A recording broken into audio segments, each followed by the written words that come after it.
11월 28일 목요일 아침을 깨우는 말씀은 호세아 9장 1절에서부터 17절까지의 말씀입니다. 오늘의 제목은 기쁨의 기준을 다르게입니다.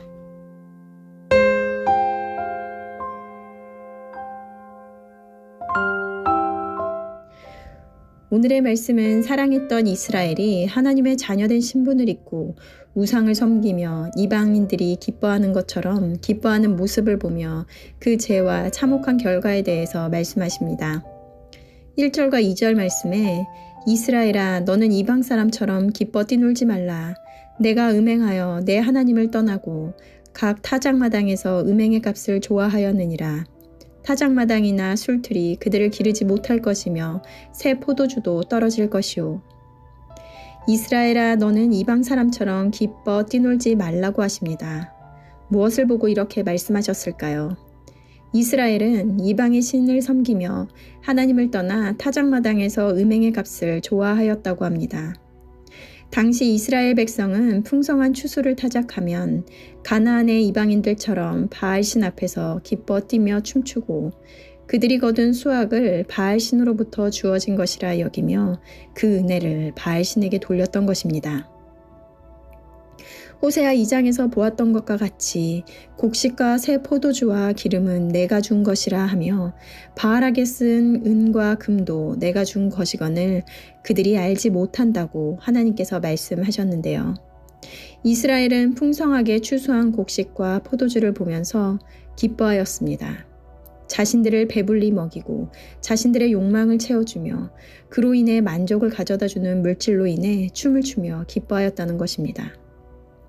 그들이 누리는 기쁨은 하나님과는 무관한 기쁨, 어디로부터 온 것인지 알지도 못하고 그저 눈앞에 풍요로운 삶, 육신을 만족시키는 삶으로 기쁨을 만끽하고 있는 것입니다. 하지만 너희들이 기뻐하는 그 타작마당이나 술틀이 너희를 기르지 못할 것이며 새 포도주도 떨어질 것이라 말씀하십니다. 즉 너희가 기뻐하는 그것이 너희를 먹여 살리지 못할 것이며 그 물질적 축복을 다시 가져가실 것을 말씀하고 계시는 것입니다. 사람들은 각자 가치롭게 생각하고 자신들에게 만족을 주는 것을 쫓아 살아갑니다. 그리고 그것을 소유하고 성취하였을 때 만족감을 느끼고 기뻐하며 살아갑니다.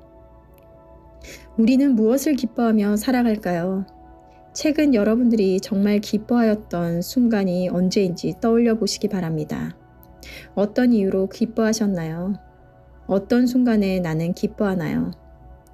오늘 말씀에 하나님과 무관한 삶을 살아가며 그것으로 오는 기쁨은 하나님을 기뻐하시게 할 수 없으며 그것을 결국 무용지물로 만들어 버리겠다고 하십니다.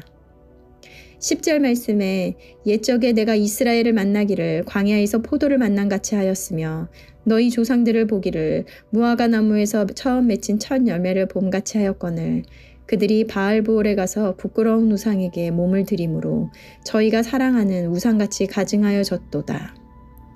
가진 것을 다 빼앗아 가시겠다고 하시며 참혹한 심판에 대한 말씀이 계속해서 전해지고 있는데요. 인애가 없으신 하나님, 무정하신 하나님처럼 느껴지시나요? 하나님께서는 우리를 어떻게 사랑하는지 말씀하시는데요. 10절 말씀에 옛적에 내가 이스라엘을 만나기를 광야에서 포도를 만난 같이 무화과 나무에서 처음 맺힌 첫 열매를 봄같이 하였거늘 이라고 말씀하십니다. 아무것도 없는 아무것도 기대할 수 없는 광야에서 포도나무를 본다면 어떤 기분일까요? 저희 집 화단에 딸기 모종을 심었는데 어느덧 자란 빨간 딸기가 되어 따서 먹어보았는데 설마 자랄까 했는데 이렇게 예쁘고 탐스러운 딸기를 보니 너무 신기하고 감격스럽기까지 했습니다. 무화과 나무에서 처음 맺힌 열매를 보는 기분은 어떤 것일까요? 아이가 있는 분들은 처음 아기가 세상에 나와 만나는 순간을 기억하실 텐데요. 저도 우리 집 두 아이가 태어나 품 안에 안긴 그 순간을 생생히 기억합니다. 작은 눈, 코, 입, 작은 손과 발, 꼬물꼬물 움직이는 모습이 너무나 신기하고 너무 사랑스러웠습니다. 창세기 1장을 보면 하나님께서는 세상을 창조하실 때 하나님 보시기에 좋았더라 라는 말이 7번이 나옵니다. 좋았다라는 말은 히브리어로 토브라는 말인데 우리가 평소 사용하는 좋았어 정도의 의미가 아니라 좋다, 아름답다, 훌륭하다 이러한 의미를 담고 있습니다. 얼마나 좋으셨으면 7번이나 사용하셨을까요? 그런데 마지막 날 사람을 만드시고 모든 것을 보심에 심히 좋았더라고 말씀하십니다. 그 기쁨이 얼마나 크셨는지 와 닿으시나요? 그렇게 하나님은 우리를 사랑하셨습니다. 보기만 해도 너무나 좋은 그런 우리들이 그 하나님을 버리고 세상 사람들과 같이 살아가며 기뻐하는 우리들을 보시며 한탄하십니다. 그로 인한 심판을 선언하시는데요. 징계가 없으면 사생하여 아들이 아니라고 하신 히브리서 말씀처럼 그 심판 또한 계속되는 음행에도 돈을 주고서라도 고매를 다시 데려와 사랑하라고 호세아에게 명령하셨던 것을 잊지 않아야 합니다.